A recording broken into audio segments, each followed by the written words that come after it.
Alright, this is going to be a quick video where I show you the different ways you can raid the DCS4 Alpha. If you were at the training yesterday, whether or not you hated it, you were tasked with coming up with different ways to raid this place. So I'm going to show you, with a decent understanding of the base, how others have raided it and how a lot of times you can defend it. This is going to be a quick video. There are a few things to notice. I described midfields in the training. Let me give myself a speed boost. Here we go.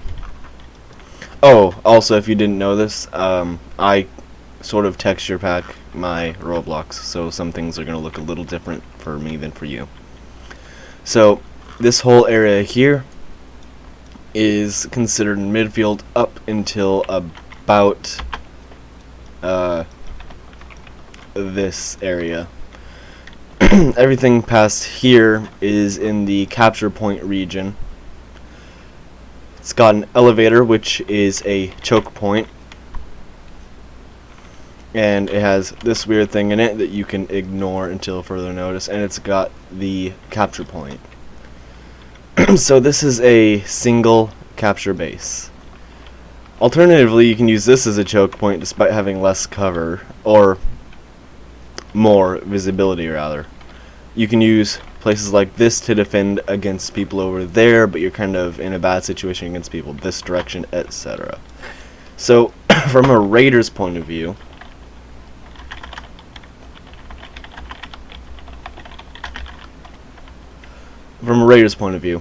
you spawn here. Now you have three primary ways to get to the capture point. Raiders actually want to get that capture point. There's very few choke points, despite the choke points being more prominent than other bases. The choke points here are significantly smaller. The space offers a decent amount of cover. It's not a perfect base, but it's a good example. So you have the main way, which is going from your spawn through the gate into the capture point. Alternatively, and this is what happens the most, I mean, this is the most frequent thing I see, people get on the mountains. And this is actually a really good idea if you're a good aim. If you're not a good aim, you're no good on the mountains, and you're actually much better being suppressing fire. So what I see a lot of raiders do is come around here, and since we have mountain access to all the way over there, they try to cut us off about here while shooting at a bunch of people.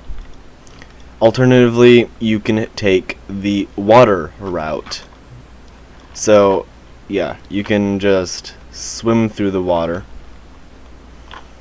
until you come over here. This in itself is a choke point too. You can hide here, to some extent here, and here. And here, there's a bunch of different small places you can hide, little areas you can sneak into. It's a generally good place to be, and what I see a lot is people getting up here, which is a good idea. If you have high ground, generally speaking, you'll have more options. Now, that's not always true, but generally speaking, you're leaving yourself more open. And then defenders have three main ways, the same main ways to get here. They can take the mountains, but if the raiders cut them off here, they're in a bad position. They can take the main gate and try to capture the midfield by being here with good long distance shooters and then getting the mountains. Or they can completely rush the midfield, which I've seen us try to do. It works sometimes, sometimes it doesn't. It depends on where the raiders have set up. And then they'll try to rush through this. This is also a choke point, just because it's very well covered. With swords here, this is where swords actually come in handy, choke points like this. They have to get from here to through here, so they can be here, here, here, or anywhere in between those.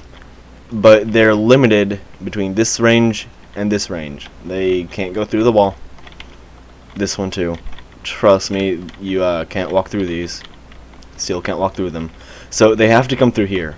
This means that you can set up here and have someone else set up here, whether you're a raider or a defender, and cut people off like this. You can also have someone go around here, or if they're already on the mountains, do this and cut them off over at the top.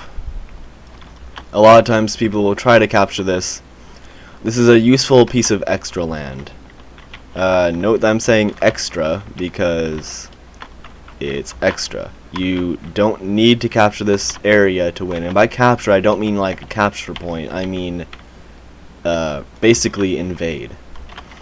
You don't need to do this, but if you have a lot of extra people, this is where you want to put them if they're not open to being on the mountainous region around. I don't even know if you can call them mountains, rocks. So if they're not open to being there, put them here. Or even just fighting in the midfield, trying to cut the defenders off. So those are the main ways to raid at this fort. I hope that you found this somewhat beneficial. There are other ways, of course, but generally people either rush the mountains and then surround. They'll rush in here and take extremely good cover and use this choke point, and they'll be over here and here usually, and sometimes around here, and sometimes they'll use crystals. They'll be in the capture point area, or they'll take the water, which is harder to defend because it's harder to shoot at, but at the same time, generally when people get out of the water, they're not ready to start shooting immediately, so that's a disadvantage that they have. Alright, I hope this helped, and hopefully we'll be rolling out another video also today, so keep your eye out for that. If you guys have any other ideas regarding ways you can attack the space, I'm open to seeing them and hearing them. Feel free to send me a message. But this is the kind of thing that I notice as a raider within the first few minutes of raiding, because this is important. Sometimes it takes people hours, sometimes it takes people seconds. It depends on the base and how familiar you are with it. I'm really familiar with this base. We used to use it for FDW's base. But at the same time, it's a very unusually structured base in where people spawn. Alright, hope this helps.